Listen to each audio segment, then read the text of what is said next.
Eh bien bonjour, bonsoir, j'espère que vous allez bien, c'est Flo, et aujourd'hui on se retrouve pour parler des spoilers du chapitre 426 de My Hero Academia. On s'approche pas à pas, petit à petit, vers la fin du manga, comme vous l'aurez peut-être vu dans la vidéo précédente d'il y a 2 jours je crois.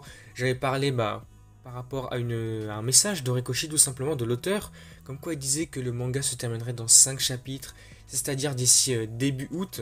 Donc là, ce chapitre-là, le 426e, après celui-ci, il en restera plus que 4 jusqu'au 430e qui signera la fin du manga.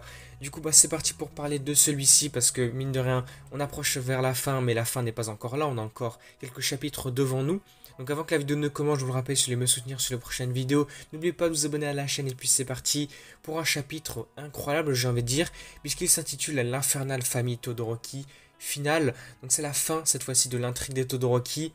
Globalement, on l'a vu au cours de My Hero Academia, on a eu pas mal, vraiment pas mal de chapitres concentrés sur cette famille, puisque elle est quand même au cœur de l'intrigue principale de My Hero Academia, c'est vraiment un des sujets les plus importants du manga, j'ai l'impression.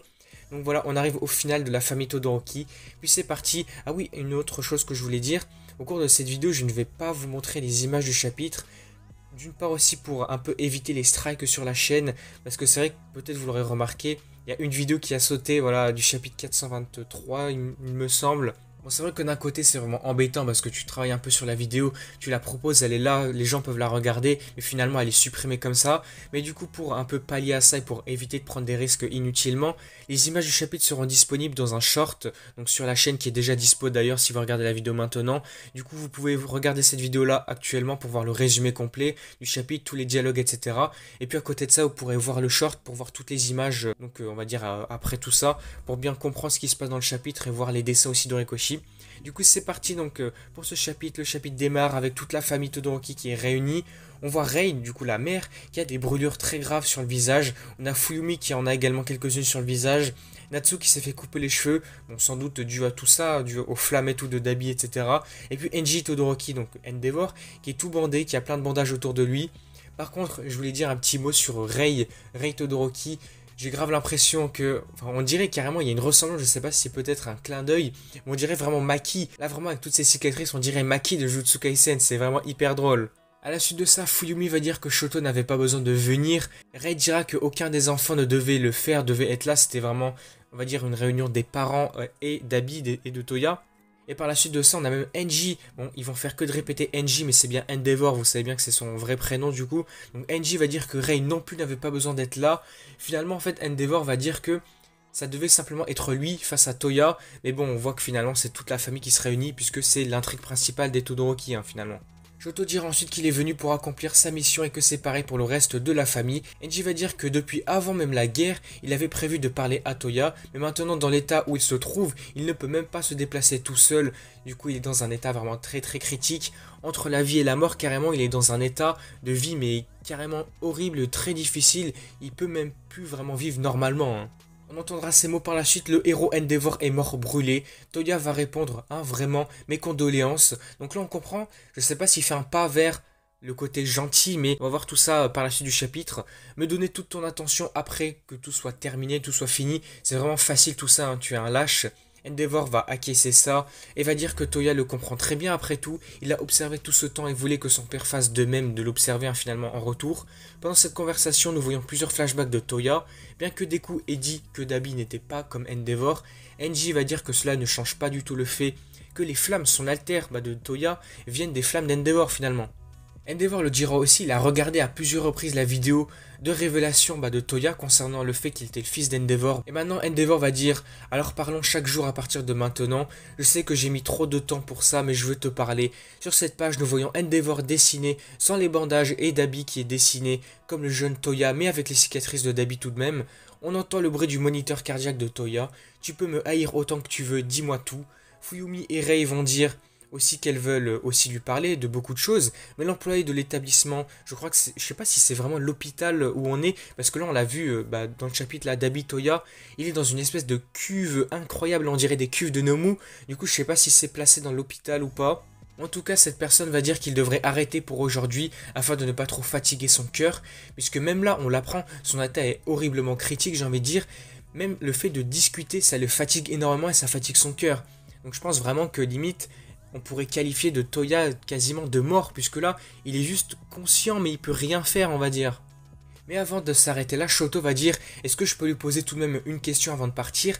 Quel est ton plat préféré? On se rappelle de ça, on avait eu quelques flashbacks sur ça, que Shoto disait, je ne connais même pas les goûts de mon frère, je ne sais rien de lui finalement, et là il lui pose la question, mais il reste silencieux pour l'instant, et tout le monde va commencer à partir. Mais au moment où tout le monde s'apprête à partir, Toya va lui répondre, alors c'est le soba, et Shoto va dire, ah mais quoi? Enfin on voit qu'il est assez surpris quand même, on voit sa réaction, il est surpris de ça, il va dire, ah mais moi aussi c'est pareil, moi aussi j'adore ça. Et en entendant cette réponse de Shoto, Toya va commencer à pleurer et à appeler le nom de son frère, Shoto, en se souvenant de leur combat. Il y a aussi du flashback donc, de Shoto qui disait que leurs chemins se croiseront même si c'est de force, et il prononcera ces mots, Shoto, je suis désolé. Alors est-ce que là, on entre vers un Toya qui redevient un peu gentil? En tout cas, j'ai l'impression qu'on arrive de ce côté-là, puisque là, j'ai plus l'impression que Dabi, donc le vilain crématorium, est mort, et que là, on arrive plus vers un Toya maintenant, le jeune Toya qui était gentil, plus du côté de sa famille. Après on continue, après avoir quitté l'établissement, Natsu va dire qu'il ne va plus rencontrer Enji, donc son père, il va épouser sa petite amie, mais ils ne feront pas de cérémonie, donc de rencontre de famille je pense, et il n'a même pas aussi l'intention de la présenter à son père. Enji va dire qu'il comprend parfaitement tout ça, il va s'excuser encore une fois.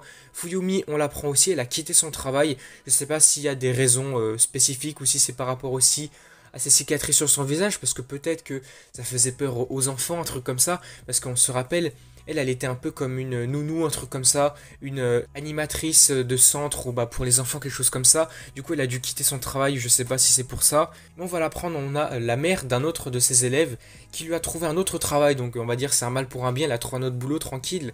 Natsu va dire qu'Enji a déjà pris ses responsabilités, peut s'arrêter maintenant, mais il dit qu'il a l'intention de payer, de s'excuser pour ses crimes et pour le reste de sa vie tout simplement. Enji va dire que ses enfants n'ont plus besoin d'être en contact avec lui et qu'il fera tout ce qu'il peut pour s'assurer qu'aucun d'eux ne souffre des conséquences du scandale tout autour de Dabi. Et c'est donc pourquoi il a survécu à la guerre, c'est en partie pour se racheter aussi. Natsu va dire qu'il va affronter l'enfer, mais Enji va répondre oui que c'est évident, puisqu'il a accepté l'invitation de Toya à danser. Et puis là on aura des mots de Natsu qui va dire, c'est la première fois de ma vie que je te trouve cool. Est-ce que lui aussi devient un peu plus gentil avec son père, je sais pas, parce que là on se rappelle il y a 5 secondes il disait je vais pas te présenter à ma copine et tout, donc je sais pas trop vis-à-vis de Natsu du coup pour ça.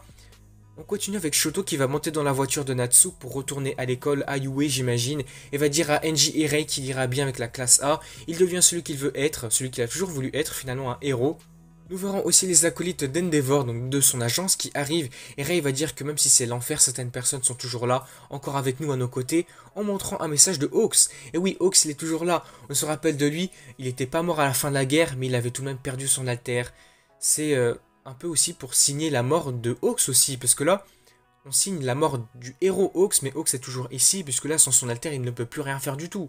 Et donc nous allons voir Hawks qui va parler à qui? À Lady Nagant, et ouais, elle est aussi là, elle n'est pas morte aussi, on l'avait vu intervenir un petit instant pendant la guerre de Deku contre Shigaraki, pendant leur combat, mais du coup elle n'était pas morte, donc elle est bien là, elle arrive ici, et on va voir que Hawks est aussi choqué d'apprendre qu'elle veut rester en prison encore un moment, parce qu'elle a peur d'être utilisée à nouveau. Il va dire qu'il voulait son aide et Nagant va dire qu'ils doivent voir comment la société va évoluer, va réagir à ce que Midoriya a montré à tout le monde ce jour-là.